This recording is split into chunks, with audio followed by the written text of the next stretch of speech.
Here is my D-Jetronic ECU tester hooked up to my primary spare ECU. Now, this ECU is in pretty nice condition. There's no issues with the case, the outside, the gold contacts are perfect. But I have a second ECU, and that is one that I purchased from eBay. Here it is. Case is not quite so nice. Now this one, interestingly, has been remanufactured by Bosch at some point in the past.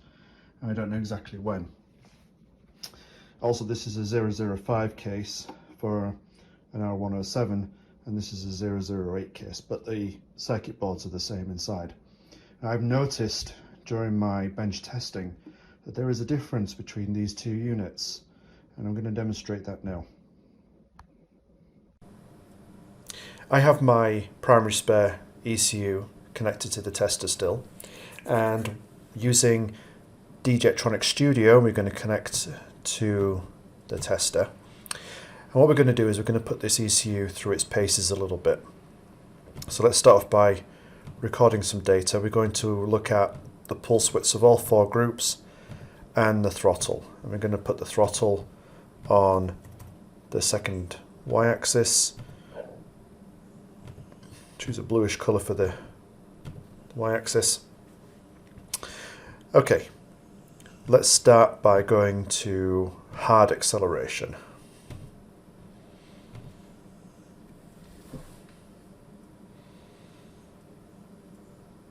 So we can see that the throttle is increasing, and we can see the pulse widths are varying.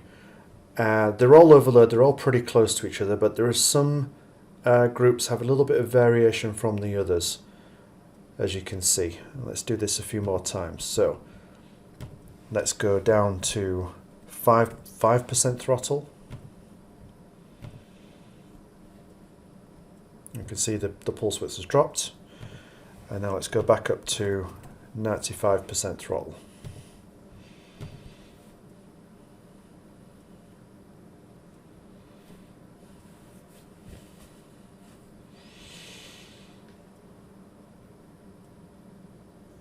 And again, we can see that the pulse width's pretty much the same from all four groups.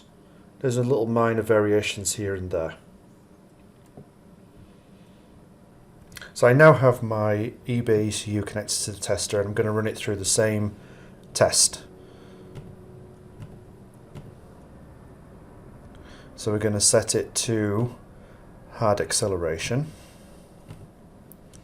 We're going to start recording pulse width groups and the throttle.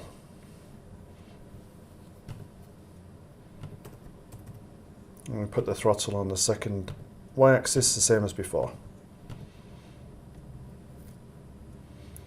Okay, so now we're going to reduce the throttle down to 5%.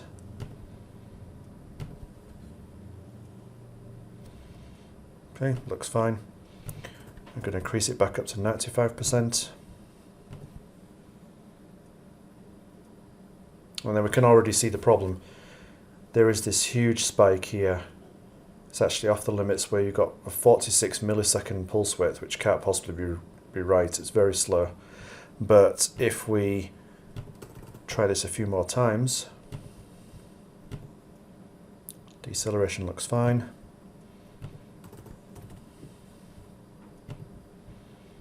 Acceleration again, we get the same kind of thing. This is down to 0 in these two groups. Also, there's another peak right here,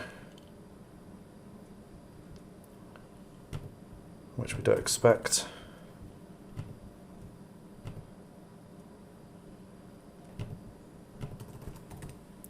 Back to 95%.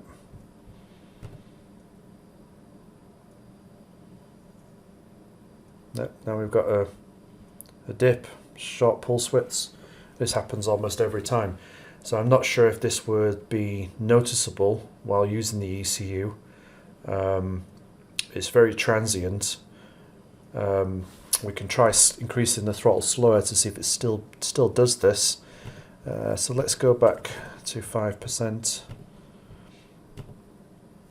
And now let's do a slow increase of the throttle to 95% over the period of 10 seconds.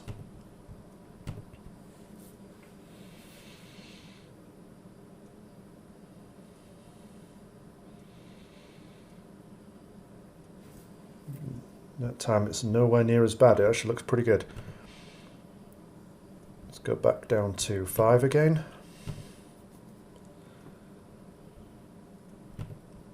And let's do it over a period of 20 seconds.